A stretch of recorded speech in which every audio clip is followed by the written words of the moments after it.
Hey guys, welcome back to my channel Ranjan. आज की इस वीडियो में मैं I spit on your grave part 2 movie का एक्सप्लेन करने वाला हूँ। ये मूवी आया था 2013 में और इसे IMDb पर रेटिंग्स मिले हैं 5.7 आउट ऑफ 10। तो बने रहिए मेरे साथ वीडियो की एंड तक। वीडियो बहुत ही ज़्यादा इंटरेस्टिंग होने वाला है। मूवी की शुरू में हम केटी नाम की एक लड़की को देखते हैं जो कि एक कॉफ़ी शॉप में काम करती है और उसकी इच्छा थी कि वो एक मॉडल बने।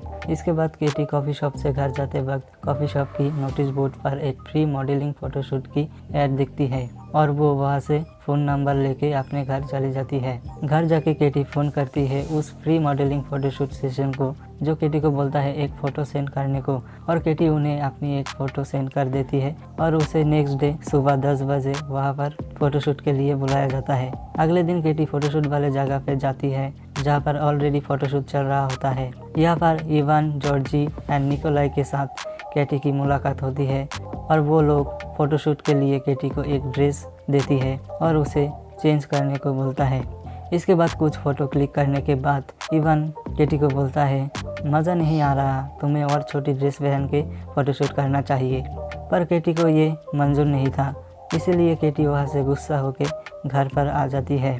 अगले दिन सुबह कोई केटी की घर की डोरबेल बजाता है और वो था जॉर्जी, जो केटी को उसकी फ़ोटो की पेन ड्राइव देने आता है, लेकिन केटी उन फ़ोटोज़ को लेने से मना कर देती है। इसके बाद जब रात होती है तब जॉर्जी किसी तरह केटी के रूम पे घुस जाता है और केटी को यहाँ पर पता ही नहीं चलता है कि उसके घर जॉर्जी आ चुका है।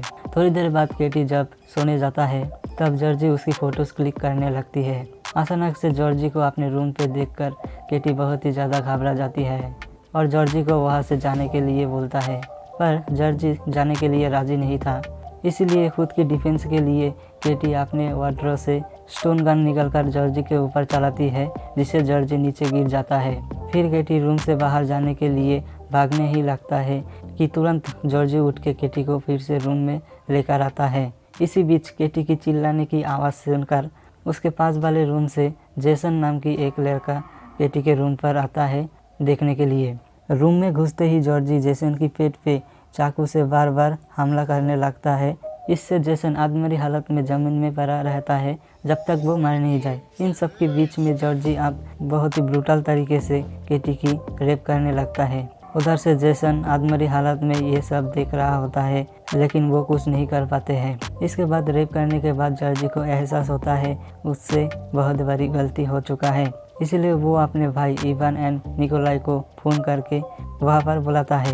जब वो दोनों यहाँ पर आते हैं और ये हालत देखते हैं तब वो दोनों रूम में से जॉर्जी का फिंगरप्रिंट और सारे सबूतों को मिटाने लगता है और एक ड्रग्स की पूरे पैकेट केटी को खिलाकर उसे बेहोश कर देती है और उसे गाड़ी में बंद करके उनके साथ ले जाता है। अगली सुबह जब केटी की आंख खुलती है तब इवान उसकी रेप कर रहा होता है और केटी ये सब देख के बहुत ज़्यादा रोने लगता है और उसे अपने आप पे विश्वास नहीं होने लगती है कि उसके साथ ऐसा कुछ हो रहा है। इसके बाद उस रूम में जॉर्जी आता है और इवान को रेप करने से मना करता है और वो केटी को रेप करना बंद कर देता है। इसके बाद केटी जब उनसे पीने के लिए पानी चाहता है तब इवान केटी के फेस पर टॉयलेट करने लगता है। अब यहाँ पर थोड़ी देर बाद जॉर्जी केटी के पास आता है उसके बॉडी को साफ करने के लिए, इसलिए वो केटी की हाथ खोल देता है और साथ में एक ड्रेस भी लाता है केटी के लिए। जब जॉर्जी दूसरी तरफ कुछ देख रहा होता है तब केटी मौका देख के एक बाल्टी से जॉर्जी के ऊपर हमला कर देता है। इसके बाद जॉर्जी बेहोश हो जाता है और केटी वहाँ से भाग जाता है। भागते भागते वो एक रोड में आ जाती है और लोगों से हेल्प मांगने लगती है, लेकिन कोई भी उसकी बात सुन नहीं रही होती है। और तभी उसके पास एक पुलिस ऑफिसर आता है, साथ ही साथ एक डिटेक्टिव भी आता है जो कि एक अच्छा इंसान था और वो केटी की मदद करने के लिए उसे अपने साथ उसकी ऑफिस ले जाता है और उससे पूछताछ करने लगता है। पर केटी उसे बोलती है कि उसे अमेरिकन एम्बेसी जाना है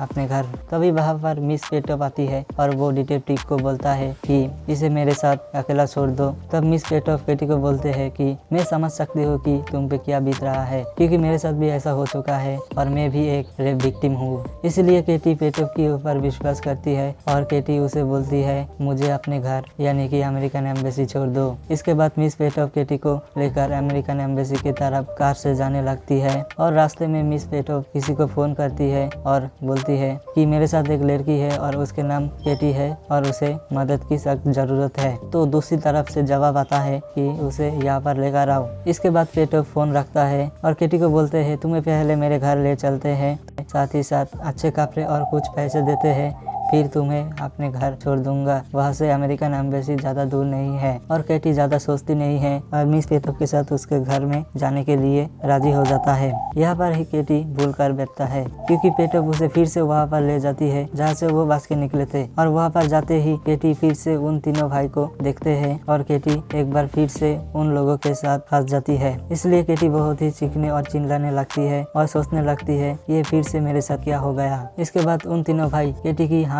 और पैर बांधकर वहाँ पर छोड़ जाता है। थोड़ी देर बाद वहाँ पर वॉल्वर नाम की एक आदमी आता है जो उन लोगों की ही फादर होता है। अब वो केटी के ऊपर हाथ से ज्यादा टॉर्चर करने लगता है। वो केटी के ऊपर इलेक्ट्रॉक देने लगता है और केटी दर्द से कांपने लगता है। सिर्फ इतने से वॉल्वर की मन नहीं भरता, अब वो केटी की रेप भी करता है और इसके बाद केटी की हालत बहुत ही ज्यादा खराब हो जाती है और वो आदमरी हालत में पड़ी रहती है। थोड़ी देर बाद इवान वहाँ पर आता है और फिर से वो केटी को मारने लगता है। इतना कुछ होने के बाद वो तीनों भाई एक गड्ढा खोदने लगता है और केटी को एक बक्से में भर के जिंदा दफना देता है और वो लोग वहाँ से सारा सबूत मिटा के वहाँ से चला जाता है। यहाँ पर केटी थोड़ी सी लाकी थी क्योंकि जहाँ पर केटी को दफनाया गया था उसके नीचे एक टनल था, तो केटी उस बॉक्स के साथ नीचे गिर जाता है और बॉक्स के बाहर आ जाता है। इसके बाद केटी को टनल से जुड़ा हुआ एक दरवाजा देखता है और वो किसी तरह दरवाजा खोलकर एक घर में आ जाता है जो कि एक चर्च था। चर्च की फादर केटी के पास आता है और वो केटी की हालत देखे उसे कुछ खाना, कपड़े और एक बाइबल देके उसकी मदद करता है। इसके बाद केटी फिर से उस टनल पे चली जाती है और वहाँ से उसे बाहर जाने का रास्ता मिल जाता है। बाहर जाने के बाद केटी डिसाइड करती है कि उसके साथ जो कुछ भी हुआ अब वो उसका बदला लेगी।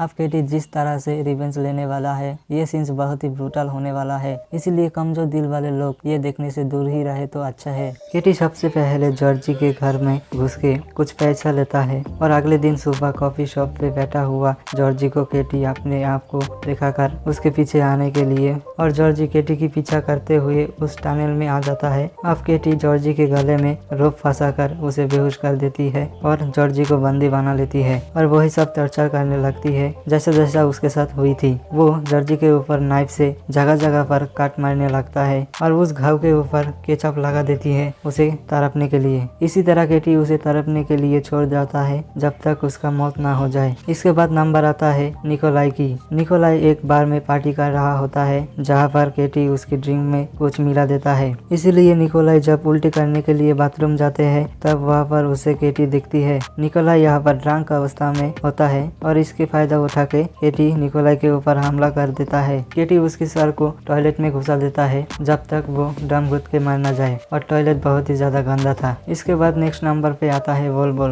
वोल्वर एक चर्च में प्रेयर कर रहा होता है। केटी उसे भी बंदी बना लेती है और एक बेड के ऊपर हाथ पैर बांध के लेटा देती है और उसके शरीर के जगह जगह पर इलेक्ट्रिक शॉक देती है। फिर केटी उसकी मुंह में एक वायर घुसा देती है और बहुत ही तगड़ा शॉट देने लगती है जिसकी वजह से उसकी बहुत ही बुरी तरह से मौत हो जाती है। इसके बाद बारी आती है मिस पेटोफ की। मिस पेटोफ को केटी उसी बक्स में बंद कर देती है पर उससे पहले पेटोफ को जॉर्जी की हालत दिखाता है और फिर केटी उससे उस बक्स के अंदर बंद कर देती है। थोड़ी देर बाद वहाँ पर जब इवान आता है तभी उसे जॉर्जी दिखाई पड़ती है। इवान जब उसके पास जाता है तभी केटी उसके सर पे रॉड से वार करके उसे बेहोश कर देता है और उसे भी बंदी बना लेती है। इसके बाद इवान की पैंट खुलकर उसे पूरी तरह से न्यूड कर देती है और उसकी प्राइवेट पार्ट के ऊपर अटैक कर करके बहुत ही बुरी तरीके से बदला लेने लगती है कि तभी वहाँ पर वो डिटेक्टिव आ जाता है और केटी को ये सब करने से रोकने लगता है। तभी इवान फिर से केटी के ऊपर हमला कर देता है, इसीलिए वो डिटेक्टिव इवान को गोली करके मार देती है। इसके बाद केटी वहाँ से बाहर आती है और बाद में केटी अमेरिकन एम्बेसी पहुंच जाती है और यहाँ पर मूवी की एंड हो जाती है। दोस्तों ये थी I spit on your grave part 2 movie का एक्सप्लेनेशन। अगर आपको मेरे ये एक्सप्लेनेशन पसंद आया तो वीडियो में एक लाइक और अपने दोस्तों के साथ शेयर कर देना और चैनल पे नए आए हो तो चैनल को सब्सक्राइब भी कर लेना। बाकी इस मूवी का और भी पार्टी एक्सप्लेनेशन चाहिए तो नीचे कमेंट्स पर जरूर बताना। तो वीडियो को यहाँ पर समाप्त करते हैं, मिलते हैं नेक्स्ट वीडियो पर, तब तक के लिए बाय एंड टेक केयर।